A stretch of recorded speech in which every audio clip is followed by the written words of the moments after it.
उर्मिलेच्या टेरेसवरून आजीने नातवासह मारली उडी, घटनेने परिसरात खळबळ. सुनील पाटील. रायगडमधील रोह्यात एक अत्यंत धक्कादायक घटना घडली आहे. एका महिलेने तिच्या 2 वर्षाच्या नातवाईसह इमारतीच्या गच्चीवरून उडी मारून आत्महत्या केल्याची घटना घडली आहे. रोहा शहरामध्ये आज सकाळी आजीने उचललेल्या टोकाच्या पावलामुळे खळबळ उडाली आहे.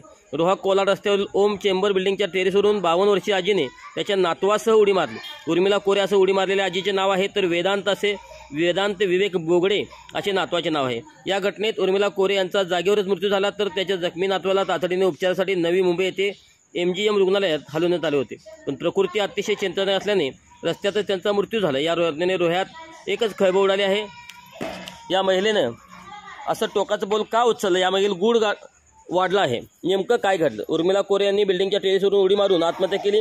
आज सकाळी 6:30 वाजण्याच्या सुमारास उर्मिला यांच्या नातवाला घेऊन गच्चीवर गेल्या आणि त्यांना कोणत्याही पुढचा मागचा विचार न करता खाली उडी मारली. या घटनेला नातवाला गंभीर दुखापत झाल्यानंतर त्याला जखमी अवस्थेत पनवेल येथील MGM रुग्णालयात उपचारासाठी नेण्यात आलं होतं, मात्र वाटेतच त्यांचा मृत्यू झाला. घटनेची माहिती मिळताच रोहा पोलीस घटनास्थळी दाखल झाले असून त्यांनी घटनेचा पंचनामा केला आहे. पोलिसांनी आजीचा मृतदेह शवविच्छेदन करता उपजिल्हा रुग्णालयात पाठवला आहे. अधिकचा तपास रोहा पोलीस करीत आहेत. आत्महत्येचं कारण अद्याप अस्पष्ट असले तरी नातवाच्या आजाराला कंटाळून आजीने हे टोकाचे पाऊल उचलल्याची प्राथमिक माहिती मिळत आहे. या प्रकरणामध्ये आता पोलीस कोरे कुटुंबियाबरोबरच त्यांच्या आजूबाजूला राहणाऱ्या आणि आत्महत्या करणाऱ्या उर्मिला यांच्या ओळखीतील लोकांकडे चौकशी करत आहेत.